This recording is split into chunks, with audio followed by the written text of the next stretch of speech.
Division of indices with the same base. म्हणजे same base असताना जे डिव्हिजन आहे. आता डिव्हिजन आपण दोन प्रकारे आपण त्याची मांडणी करू शकतो. 6⁴ डिवायडेड बाय 6² हेच आपण न्यूमरेटर डिनॉमिनेटरच्या फॉर्ममध्ये असं पण लिहू शकतो. 6⁴ अपॉन 6².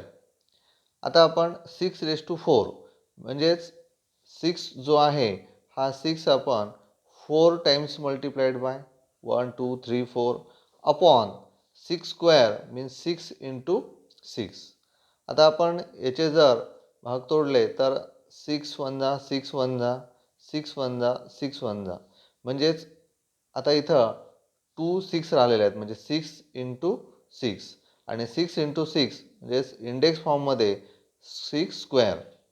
आता आपण यामध्ये जर आणखी दुसऱ्या पद्धतीनं जर बघितलं तर 6² आन्सर आल्यानंतर म्हणजेच आपण multiplication of indices with the same base यामध्ये जर बघितलं तर a⁴m into a⁴n is equal to a⁴m plus n म्हणजेच multiplication of indices with the same base असताना इंडेक्स जे आहे त्यांची ॲडिशन होते. आणि डिव्हिजनमध्ये आपण जर बघितलं तर इथं हे जे इंडेक्स आहेत याचा इंडेक्स आहे 4 आणि या सेकंड जो आहे नंबर याचा इंडेक्स आहे 2 म्हणजे 4 - 2 2 म्हणजेच 6² म्हणजेच इथं division of indices with the same base म्हणजे डिव्हिजन असताना या जे इंडेक्स आहे यांची सबट्रॅक्शन होते.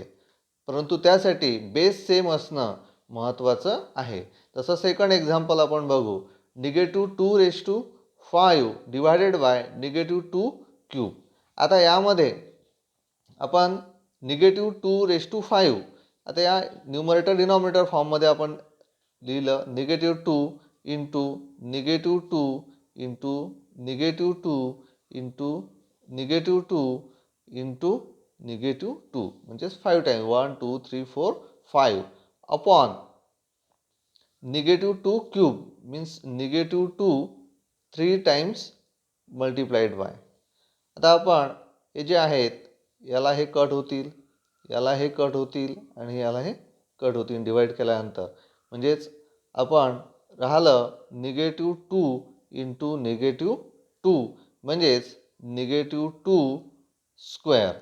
आता इथं सुद्धा आपण बघितलं म्हणजेच -2 जे आहे ⁵ डिवायडेड बाय -2³ म्हणजेच -2⁵ - 3 इथं सुद्धा 2 येते. म्हणजेच आपण इथं हे जे आहे यामध्ये म्हणजेच डायरेक्टसुद्धा आपण हे एक्झाम्पल सॉल्व करू शकतो. जसं डिव्हिजन असताना म्हणजेच division of indices with the same base असताना इंडेक्स जे आहे इंडेक्सची सबट्रॅक्शन होते आणि 5 - 3 जे आहे आपण इथं 2 लिहिलेलं आहे.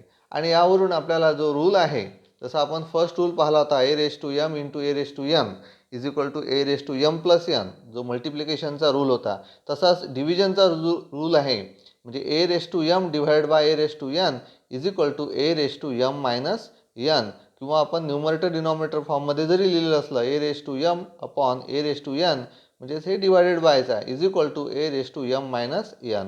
परंतु यामध्ये if a is a non zero rational number म्हणजे a हा झिरो सोडून कोणताही रॅशनल नंबर आपल्याला असेल तर तिथं चालेल. त्याचप्रमाणे m and n are positive integers म्हणजे m आणि n हे पॉझिटिव्ह इंटिजर्स त्यामध्ये सुद्धा and m is greater than n म्हणजे हा जो पहिला जो न्यूमरेटर जो आहे किंवा इथं सुद्धा आपण जर बघितलं तर पहिला जो नंबर आहे याचा इंडेक्स म्हणजे हा m is greater than n म्हणजे हा पहिला इंडेक्स जो आहे तो दुसऱ्या इंडेक्सपेक्षा मोठा असायला पाहिजे.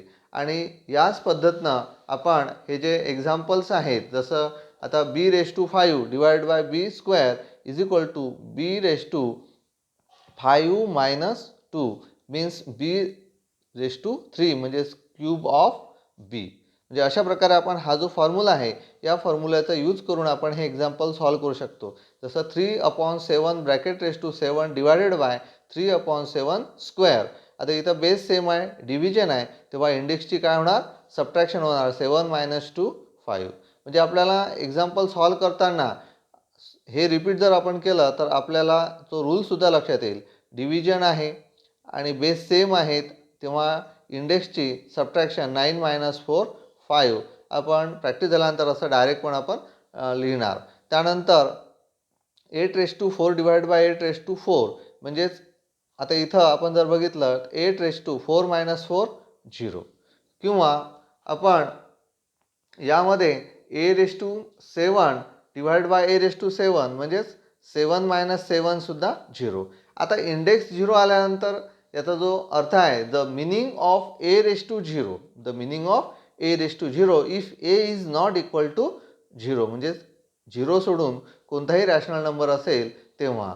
आता ह्यासाठी आपण फर्स्ट जे आहे, सपोज आपण a⁻m डिवाइड बाय a⁻m म्हणजे ज्या नंबरला त्याच नंबरनं जर डिवाइड केलं, जसं आपण 4/4 असेल तर आपण त्याचा आन्सर 1 लिहितो. म्हणजे 4नं 4ला डिवाइड केलं तर 1 येते. म्हणजे ज्या नंबरला त्याच नंबरनं डिवाइड केलं तर 1 येते आणि त्या रूलनं आपण इथे यांचा आन्सर 1 लिहिलेला आहे. तसंच आपण आताच जो रूल आपण शिकलेलो आहोत a⁻m डिवाइड बाय a⁻m म्हणजे बेस सेम असताना आपण इंडायसेसची सबट्रॅक्शन करणार. म्हणजे a⁻m - m आणि त्याच नंबरमधून तोच नंबर गेला म्हणजे 0 येतो. म्हणजे a⁻0 म्हणजेच आपल्याला इथं 2 इक्वेशन्स मिळालेले आहेत.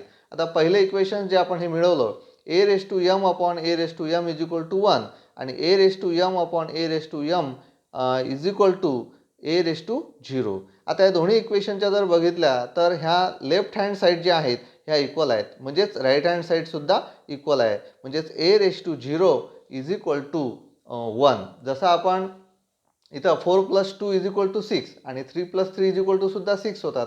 म्हणजे याचा अर्थ इथं आपण राईट हँड साईड इक्वल आहेत म्हणजे लेफ्ट हँड साईड सुद्धा इक्वल आहे. म्हणजे 4 + 2 इज इक्वल टू 3 + 3 म्हणजे याचा आन्सर पण 6 आहे आणि याचा आन्सर पण 6 आहे. आणि तेच आपण इथं यूज केलेलं आहे की दोन्ही ज्या लेफ्ट हँड साईड्स आहेत त्या सेम आहेत. याचा अर्थ राईट हँड साईडसुद्धा इक्वल आहेत. म्हणून a⁻0 इज इक्वल टू 1 म्हणजे याचा अर्थ की ज्याचा इंडेक्स 0 असेल त्याचा आन्सर काय येणार 1 येणार. मग तो जो बेस आहे तो बेस कोणताही नंबर असो फक्त 0 सोडून. म्हणजेच याचा आन्सर पण 1 येणार. 4/5 (0 is equal to 1) -7/0 is equal to 1 8/0 is equal to 1. म्हणजे अशा प्रकारे इंडेक्स जर 0 असेल तर त्याचं आन्सर जे आहे हे 1 येतं. तर अशा प्रकारे 2 जे रूल्स आहेत ते 2 रूल्स आपण लर्न केलेले आहेत. म्हणजे याआधी आपण हे जे फर्स्ट हा जो इंडायसेसचा रूल आहे हा आपण लर्न केला होता. आता दुसरा रूल जो आहे a⁻m divided by a⁻n is equal to a⁻m - n आणि यामध्ये महत्त्वाचं m is greater than n and a is not equal to 0 म्हणजेच a हा 0 एवढा 0 नसायला पाहिजे. तर अशा प्रकारे तिसरा रूल आपण लर्न केला a⁻0 इज इक्वल टू 1 आणि यामध्ये सुद्धा a is not equal to 0. तर 3 रूल्स जे आहेत हे इंडायसेसचे आपण बघितले.